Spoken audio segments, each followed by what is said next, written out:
बिस्मिल्लाहिर्रहमानिर्रहीम। घर के अंदर परेशानियाँ, मुसीबतों और मुश्किलात की असल वजह क्या है? नाज़रीन करम, मैं हूं जनाब मोहम्मद हनीफ़ ख़ान और आप देख रहे हैं मेरा यूट्यूब चैनल हनीफ़ थाट्स।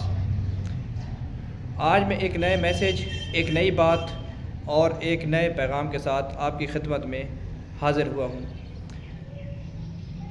मैं अपना ये पैगाम एक औरत के वाक़े से शुरू करना चाहता हूँ। कहते हैं कि हज़रत अली रज़ी अल्लाह ताला अन्हो की खिदमत के अंदर एक औरत हाज़िर होती है और वो इस बात का तज़किरा करती है कि हर वक्त मेरे घर के अंदर कोई ना कोई परेशानी, कोई ना कोई मुश्किल या कोई ना कोई मुसीबत बनी रहती है। मुझे समझ नहीं आती कि इसकी असल वजह क्या है। वो अपने घर के अंदर डेरा डाले हुई परेशानी और मुश्किलात और मुसीबतों का ज़िक्र हज़रत अली रज़ी अल्लाह ताला अन्हु से फरमाती है। तो इस बात के सुनने के फ़ौरन बाद हज़रत अली रज़ी अल्लाह ताला अन्हु उनसे एक सवाल करते हैं।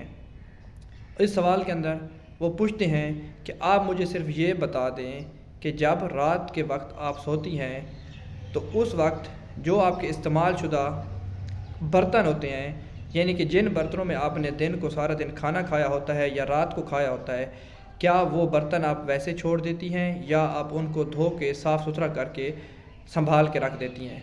तो इसके ऊपर वो औरत बरजस्ता जवाब देती है कि नहीं, मैं तो उन बर्तनों को वैसे रख देती हूँ, मैले बर्तनों को, इस्तेमाल शुदा बर्तनों को, और मैं सुबह उठ के फिर उनको साफ़ करती हूँ या धोती हूँ। इस पर हज़रत अली रज़ी अल्लाह ताला अन्हु ने फरमाया कि यही तुम्हारे घर के अंदर मुश्किलात, परेशानियों और मुसीबतों की असल वजह है कि कभी भी आप रात के इस्तेमाल शुदा बर्तन को वैसे ना छोड़ दें, बल्कि उनको साफ़ सुथरा और धो कर रखें।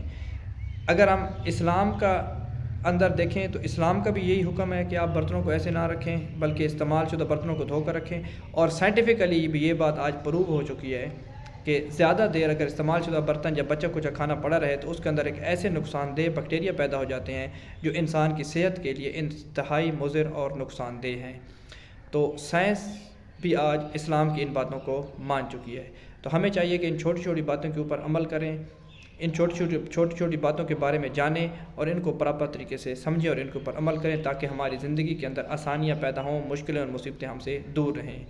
हनीफ़ थाट्स को ज़्यादा से ज़्यादा शेयर करें, देखते रहिए और अच्छे अच्छे कमेंट्स के ज़रिए हमारी रहनुमाई और हौसला अफजाई ज़रूर फरमाएँ।